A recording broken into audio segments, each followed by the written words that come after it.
Sound Cinderella Kid, best of the moving up Dixie Storm, Price Dancer, Puma, Heart of a Bull is down in fifth, then followed by Charm Offensive and Right as Rain is the early player. Dixie Storm running on the outside, moving up down on the inside now is Cinderella Kid to take the lead.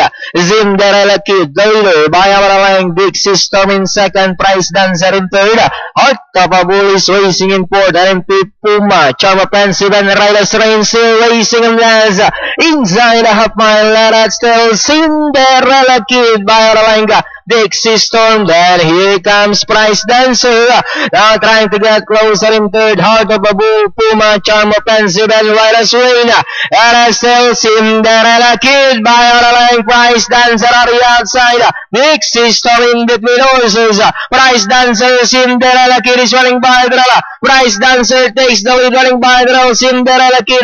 Dixie Storm is racing into the last. They come down at the last of the day. Price Dancer running by the roll is Cinderella Kid. Price Dancer, Dixie Storm, Cinderella Kid is running by the roll. But still Price Dancer, Dixie Storm is on the outside. Price Dancer still in front of Dixie Storm.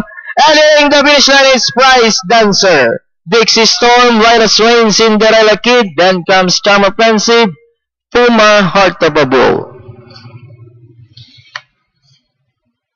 Only the third choice ang nanaig dito sa ating race number 5, numero 7, Price Dancer, ang ating unofficial winner, kung saan na segundo dyan, numero 6, Dixie Storm, tercero.